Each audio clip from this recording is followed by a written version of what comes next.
With COVID in the rearview mirror, we are looking ahead with so much hope. But at the same time, Debbie Christian from the Auburn Food Bank says a new pandemic is emerging, which just means it's an opportunity for you and I to shine light in another dark place. Debbie, welcome back to Spirit 1053. It's so good having you here, and we're so grateful for the work that you do. Would you elaborate on what you mean? What is the new pandemic? Sure. So when you have no money and food supply is extremely low, the shelves are still empty. I guess if I go into Fred Meyer, I don't consider them bare, but I don't consider them overflowing much.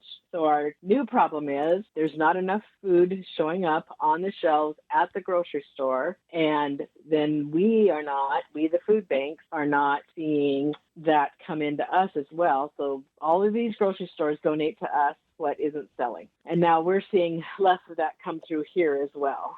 So there's your new problem. We came out of the pandemic thinking, yay, this is over. Life will go back to normal. Instead, we are hit with higher prices for the food. The rents have gone up considerably for families. The SNAP benefits have been cut, so they're losing the COVID money that they were getting to help them with their food supply. So here we are back at now a new, maybe it's an old problem, maybe we had it several years ago, but families get through it, right? And then they think tomorrow's going to be better. And we came out of that COVID pandemic and it's much better. Debbie, you must feel like your hands are tied. Typically, when your shelves are stocked and full, how do you serve the people in Auburn? What do you do when they walk in? So a family walking in, we ask a few questions. We have grantors we answer to, so we need demographics for what we're doing and who we're serving. And then they're going right into our little kitchen and shopping. We have a shopping model here where they can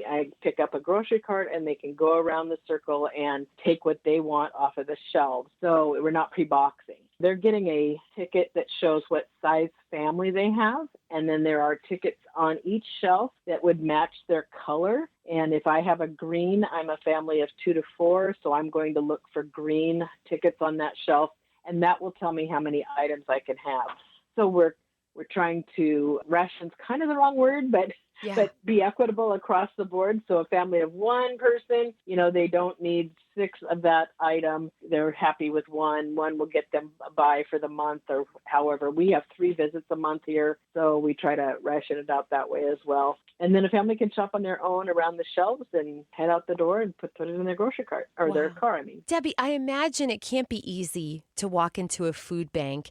And I'm wondering how you meet people right where they are in those moments and how you're showing them love and what that looks like. Yeah, I always say that when I'm speaking to a group too. The worst thing is to have to come through a door and ask total strangers for their food. Yeah. They're embarrassed. Their anxiety is high. They're worried about you saying no. They're worried that maybe there's an income bracket that they have to fit into, which is not the case. We're here to serve food. You came through this door. You must have a need. That's all I care about. Yeah. So our greeters here at our front desk are very kind. They're helpful.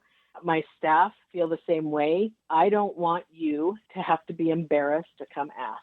I understand it's not easy. I had to do that. It's not easy. I don't want my experience of being afraid to continue on with somebody else. So I want them to be able to come through that door, feel like this is the place that's going to help them. We understand it's maybe for today only. Maybe it's for the next few years, but it's a moment in time that you're going to get over and get through. And maybe you're on fixed income and it doesn't feel like that. And maybe for you it won't be, because fixed income means there's very little that's ever going to grow in your income level. Right. So if you have to be here for the rest of the time, we're more than happy to serve you. There's no barrier for that. Oh, it's so encouraging. Debbie, you said you've been there before. What do you know now that you didn't know then? Some kind of wisdom that you'd love to pass on? Well, I think the mindset of it's okay to ask and it's okay to be here at this moment, and accept that in your situation instead of let that fear overtake you from making that ask. Right. I'm always worried about that person who's sitting at home with a loaf of bread left. Don't let it get that far. Yeah. It's hard to solve that problem when you only have a loaf of bread left. Mm, And I know, I mean, we all have problems with people who we feel are takers, right? And are mm. abusing the system. Those are so few and far between when you look at the whole spectrum that I don't worry about that. Mm. I don't want my staff to worry about that person either. They're one in a few, you Yes, know? exactly. So let's help the person that needs it. Amen. How can those of us who have stocked pantries right now, the fridge is full. As a matter of fact, I was moving around leftovers trying to find room in my fridge. How can those of us who are doing okay right now help you? I tell people that's one of the easiest things to do is go to their pantry and pull out what you don't want. You know, my Yeah. kids didn't eat peas. Pull them off the shelf and turn them into the food bank because somebody likes peas, right? Yes. Me, I love peas. Right. So let's get them off your pantry shelf and let's get them here where they can do some good. And then if you're buying at the grocery store, absolutely everything is necessary because you needed it, right? You need Yes. what's on the shelf at the grocery store. So does everybody else. Right now, our soup supplies, our canned products, our boxed rice-a-roni meal products, those are the kinds of things that are really low right now. The canned meats are low. But if you're on SNAP and that's what you have and all you have, you cannot buy any hygiene product at all.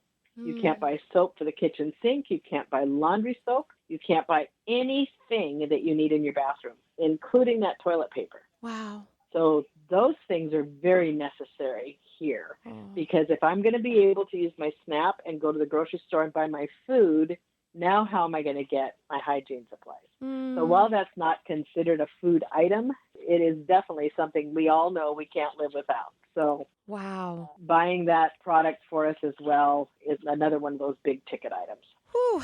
Debbie Christian from the Auburn Food Bank, thank you for opening our eyes and our hearts today. You're a wonder. Thank you so much. I appreciate that. God bless you, dear, and thank you for the work Thank you you. do. Thank you.